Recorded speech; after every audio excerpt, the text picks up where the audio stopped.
Hi Elaine, this is Mike Lavery. Thanks for sending in your video. We're going to get right into it here. So you've got a golf swing that I would hesitate to mess with because you have got a lot of good things going on and you have obviously found a way to make this work for you.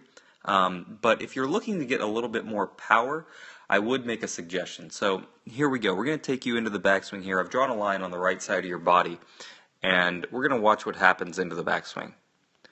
So you can see we're very early into the backswing, and your right hip has slid a good 2 inches outside that line. And as we take you to the top of the backswing, that remains true. Your left hip is outside that line. You don't have a whole lot of torque in your body at this point because your hip has slid rather than turned. So it's going to be tough for you to generate a lot of power from here.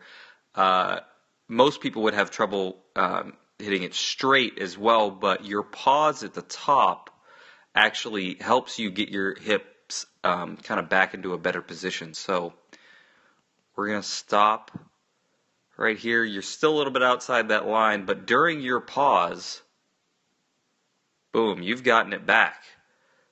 You've gotten it back right on line. So that's the purpose, at least part of the purpose that pause is serving for you. It is allowing you to get your body kind of back out of the position that you got it into, which was going to hurt you. It gave you some time to get it back into the proper position. I wouldn't let anybody ever talk you out of that pause because that's not important. The pause means nothing. What's important is that your lower body initiates the downswing, which is exactly what you do. So if we take you into the downswing here,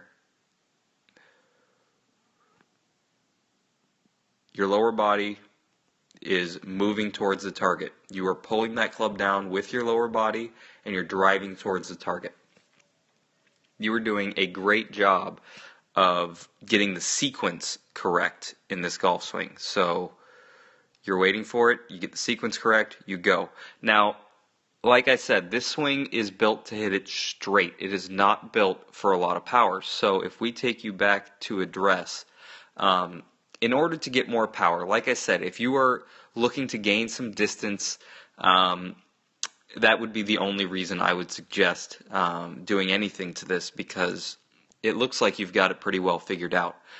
In terms of power, the way you would get more power would be to keep your hip basically on this line. Like if you could picture somebody stuck a golf shaft in the ground kind of right along where your hip would be, you don't want to run into the shaft. You want your hips to rotate. That would be, and it's right off the golf ball, so it's a really early move, which would be pretty easy to think about for you if you wanted to start your backswing instead of your hips sliding off of the golf ball a little bit. If you just started with them rotating, like if you thought of your right pocket going backwards kind of towards this thing back here that's got all the golf balls in it, if you thought about your right pocket going backwards towards that to start the backswing, that might help you load a little bit better. And because your upper body's in a good position, it's that your lower body has moved too far this way. So if we could get you rotating to start your backswing with your lower body, if we could get your right pocket to feel like it goes back towards that golf ball bin, I think you would be able to find a little bit more power in your golf swing. Now that could mess with your timing a little bit because you've got this pretty well grooved. So try that move at your own risk. But if you're looking for some power, I would definitely try to coil a little bit more on the way back. So here we go. We've got Chella Choi here, and it's pretty obvious if I put the same line on her. It's pretty obvious that she doesn't do any of that. She is rotating in place. Now, obviously, she's probably 20 years old. She's got a lot of flexibility. She can do this, but her lower body still initiates the downswing. You watch her hips. Her lower body is what's starting things, and you do a good job of that. But like I said, your hips are moving a little bit too much from side to side. So if you're looking for a little bit more power, I would try to move your pocket back towards those golf balls. I hope that helps.